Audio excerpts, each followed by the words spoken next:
आज हम एक छोटा सा उदाहरण देते हैं। मान के चलिए हमने 1 लाख अंसारी को टिकट दिया है। मोटा मोटी अल्पसंख्यक आबादी धनबाद लोकसभा में 4 लाख के आसपास है। अगर 3 लाख 3.25 लाख पोलिंग होता है और कुछ जो झारखंड के खतियानी लोग हैं उनके साथ जाते हैं, ठीक है, चुनाव का क्या, अगर चुनाव जीत जाते हैं 1 लाख बाबू, बहुत अच्छी बात है, स्वागत है। ठीक है, चलिए अगर किसी परिस्थिति में वो दूसरे या तीसरे स्थान पे आते हैं, मान के चलिए वो 3 लाख 3.5 लाख वोट लगे खड़ा हो जाते हैं। पहला बात तो ये जाने की नेता मतलब वही नहीं होता जो चुनाव जीतता है। नेता यानी जिसके पास जन समर्थन होता है। आज मैं अपना उदाहरण दूं, आज हम एक मुखिया का चुनाव नहीं जीते, लेकिन किसी कंपनी फैक्ट्री में जब आंदोलन होता है और हमारी एंट्री होती है ना, तो कम से कम 12 को थाना का पुलिस होता है वहाँ, 12 को थाना प्रभारी वहाँ खड़ा होता है। ये हम लोग कोई बनावटी बात नहीं कर रहे हैं, वीडियो मिल जाएगा आपको, देखिएगा जाके मोबाइल में। सिंदरी में जब हम धरना देने गए थे 12 को थाना का पुलिस था। कुछ नहीं, हम ना एक मुखिया है ना जिला परिषद है, लेकिन चूंकि हमारे पास जनता है तो इसलिए नेता का मतलब है जरूरी नहीं कि वो जीत गया चुनाव। अरे भाई, अगर उसके पास एक अच्छा वोट भी है तो वो नेता है। अभी मान के चलिए 1 लाख अंसारी को अगर धनबाद के लोग, खासकर अल्पसंख्यक वर्ग, चूंकि उस वर्ग का बेटा किसी ने टिकट नहीं दिया है, एक नए लड़के ने मौका दिया है, अगर मान के चलिए उनको एक अच्छा सम्मानजनक वोट देते हैं, अरे कम से कम जीत हार हो अलग बात हो, वीडियो को कॉल तो लगा सकते हैं कि वीडियो साहब इस समस्या को देख लीजिएगा, this is 1 lakh Ansari speaking. Video का हिम्मत नहीं होगा कि उनकी बातों को दरकिनार कर सकेंगे, क्योंकि उस शख्स ने 3 लाख वोट लाया है। मान के चले इससे पहले अल्पसंख्यक ने किसको वोट दिया था? कीर्ति झा आजाद को। धनबाद से, दरभंगा से आए, रातों रात आए, किसी को पता नहीं चला, रातों रात दरभंगा से एक शख्स आता है, उसका नाम होता है कीर्ति झा आजाद। 4,10,000 वोट आया, हमको लगता है 3 लाख अल्पसंख्यक वोट था, और 3 समस्या आपका समाधान नहीं किया। जब आपने 4 लाख वोट दिया, कम से कम तो उसको 40 दिन यहां देखना चाहिए था। यानी मेंटलिटी को समझिए कि हमारी वैल्यू क्या है। 4 लाख आपने वोट दिया, तो कम से कम आपकी 4 समस्या का तो समाधान होना चाहिए था, 4 परिवार की समस्या का तो समाधान होना चाहिए था। जो शख्स 4 लाख वोट ला सकता है, क्या 4 को एरिया के जीएम से बात तो कर सकता है कि मेरा 4 को नौजवान को यहां देख लीजिएगा फलना कोलियरी में, 4 को नौजवान, 4 लाख वोट है, 4 को समस्या समाधान कर सकता है कि नहीं? लेकिन आया, 4 लाख वोट लेता है शख्स और फिर दरभंगा बिहार वापस चला जाता है। ठीक उसी प्रकार अभी अनुपमा सिंह आई है, 3 लाख 3.5 लाख, ना जाने आप कितना वोट देंगे, नहीं देंगे, लेगी। अगर जीतेगी तो अच्छा बात है, और हारेगी तो फिर चुपचाप किसी कोने में चली जाएगी, शॉपिंग करेगी। वैसे भी शॉपिंग करने में बड़ा माहिर है हमारी वो मैडम जी, शॉपिंग करने चली जाएगी।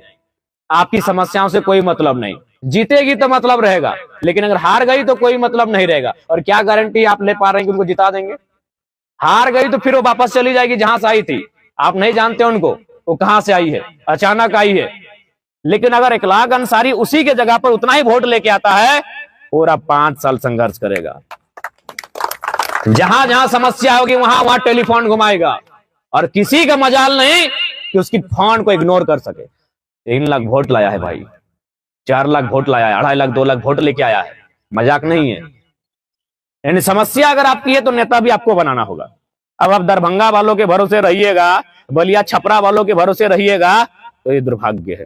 तो इसीलिए अब आपको तय करना है। एक अदना सा लड़का सामाजिक न्याय की बात करता है, सामाजिक समरसता की बात करता है, आबादी के अनुसार भागीदारी की बात करता है। अब ये आप पे डिपेंड करता है कि आप किनके साथ चलेंगे।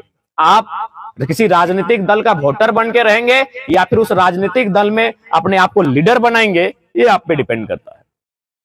और एक महत्वपूर्ण बात हम बताएंगे, आज कोई भी जब किसी पार्टी का टिकट बंटवारा होता है, टिकट काटा जाता है किसी को, तो देखिएगा उसका एक हस्ताक्षर होता है। कोई महासचिव उस पार्टी के होते हैं। जैसे अगर आप कांग्रेस की बात कीजिएगा तो उनके वेणुगोपाल जी टिकट को काट रहे हैं, जो भी प्रत्याशी बनेंगे वेणुगोपाल का साइन रहेगा। जेएमएम की बात कीजिएगा, देखिएगा टिकट के नीचे विनोद पांडे जी का साइन होता है।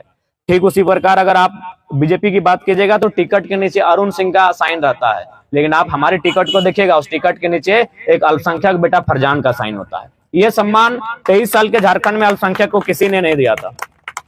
23 साल का झारखंड है, आज तक किसी अल्पसंख्यक के हस्ताक्षर से टिकट जारी नहीं हुआ था। अगर है तो इतिहास तुमको बताइए।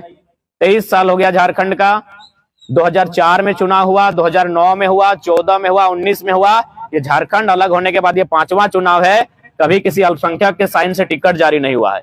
आज एक नया लड़का आया है, उसने सामाजिक न्याय की बात कही है, और हमने जिसकी आबादी 15% है, जिसका जनगिनती में 50 लाख 60 लाख हैं, उनके हस्ताक्षर से टिकट जारी हुआ है। अब ये अल्पसंख्यक समाज को तय करना है कि भाई किसी का वोट बैंक क्यों बनेंगे। हमको तो लगता है कि आज अगर इस देश में अगर कोई तीसरा विकल्प लेके आएगा ना तो अल्पसंख्यक लेके आएगा। विकल्प बनने का प्रयास तो कीजिए। देखिए आप भी जानते हैं लोकतंत्र में जितनी पार्टियां होंगी उतना खूबसूरत रहेगा। मान के चलिए अगर हमारे पास 5 गो गठबंधन होता, अभी 2 ही गठबंधन है, इंडिया और एनडीए, तो जितना कम गठबंधन रहता है उतना भ्रष्टाचार का चांस ज्यादा रहता है। कैसे तो सुनिए, अभी मान के चलिए आप एनडीए की गवर्नमेंट है, अगर मान के चलिए एनडीए से नाराज होकर लोग इंडिया के पास आते हैं और फिर अगर इंडिया से नाराज होंगे तो किसके पास जाएंगे? एनडीए के पास जाएंगे। यानी इससे क्या है कि उनको तुरंत मौका मिल जाएगा। लेकिन मान के चलिए सपोज कि 5 गो गठबंधन होता, अगर 5 गठबंधन होता और एक गठबंधन अगर गलत काम करता तो उसको इस बात का डर होता कि और 4 गठबंधन हैं, यानी जब हमको फिर से मौका मिलेगा तब तक 20 साल का समय पार हो चुका होगा। तो इसीलिए विकल्प बनिए, विकल्प बनिए, बिल्कुल विकल्प बनिए, अपना नेतृत्व तैयार कीजिए, अपनी समस्याओं का समाधान खोजिए, तभी जाकर इस राज्य में हम उन्नति के साथ आगे अवसर प्राप्त कर सकते हैं। और बाकी चूंकि झारखंड 23 सालों का झारखंड हो चुका है, आज 23 सालों के झारखंड में झारखंडियत की बात कही है तो किसी ने परिभाषित करने का प्रयास नहीं किया है।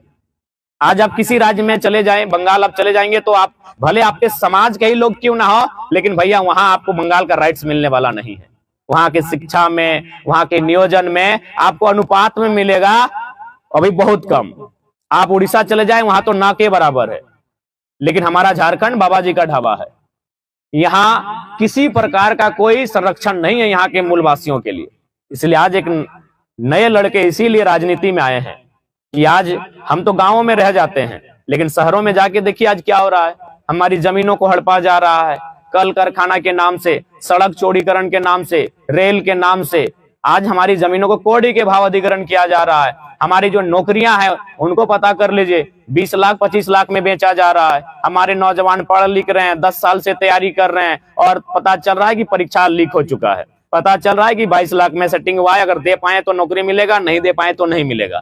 तो इसलिए अगर हम लोग नौजवान पढ़े लिखे लोग आए हैं तो कोई ना कोई कारण है तभी यहाँ तक आ पाए। नहीं तो आप ही बताइए, क्या हम लोग अभी मुखिया की उम्र में हैं, उसमें भी है कि नहीं पता नहीं, लेकिन आज एमपी और एमएलए का चुनाव लड़ने आए हैं तो कहीं ना कहीं हम लोग का रास्ता सही है। हमारी जो आवाज आई है वो आवाज सही है। हम जो हक अधिकार की बात कर रहे हैं वो अधिकार की बात सही है। अगर हमारा रास्ता सही नहीं होता तो चांची के रास्ते से एक साधारण सा लड़का आज गिरिडीह नहीं पहुंचता। हमारा रास्ता कहीं ना कहीं सही है। तो इसलिए आज सबों से आग्रह होगा, लोकसभा चुनाव में हम लोग अगर विजय होके जाते हैं, क्योंकि मैंने बार बार कहा कि नेता बदलने से देश नहीं बदलेगा, पार्टी बदलने से देश नहीं बदलेगा, नए सोच से देश बदलेगा। और हम लोगों ने घोषणा किया है कि अगर गिरिडीह लोकसभा हम लोग चुनाव जीत जाते हैं तो हम लोग पहला काम करेंगे, जो संसद की सैलरी होगी जो वर्तमान में भी 2,91,000 रुपए है, उसमें 75% गांव के चौपाल में जाकर खर्च करने का काम करेंगे, जो मेरी खुद की सैलरी होगी। ये काम कॉमरेड ए.के. राय करते थे, जो धनबाद के पूर्व में सांसद थे, आप लोग परिचित होंगे। वो 1 भी रुपया अपना संसद का सैलरी को नहीं रखते थे। तो इसीलिए नए सोच से ही देश बनेगा। आज क्या स्थिति है, जो वर्तमान की सरकार है एक परिवार के हाथों में सारी संपत्ति दे रही है। श्री अडानी जी करके कोई हैं, जंगल उनको, भेल उनको, सेल उनको, ट्रेन उनको, किसान का खेत उनको। तो आज उन व्यवस्थाओं के विपरीत जाकर कोई चर्चा करे, ऐसे नौजवान होने चाहिए जो आकर एक ढंग से संसद भवन में डिस्कशन कर सके। तो इसलिए आज सबों से आग्रह होगा कि इस बार गिरिडीह लोकसभा में हम लोग से भारी मतों से विजय बनाए। और बदले में हमने स्पष्ट कह दिया है कि जो भी कंपनियां, जो भी फैक्ट्रियां यहाँ संचालित हो रही है, वहां स्थानीय लोगों के रोजगार की बात होगी और इस बात की हम लोग पूर्ण आश्वासन आपको देते हैं। बाकी पुनः जितने भी हमारे अभिभावक, जितने भी लोग यहाँ उपस्थित हैं, तमाम हजरात, हमारी ओर से बहुत बहुत शुभकामनाएं। सबको नमस्कार, जोहार और सलाम।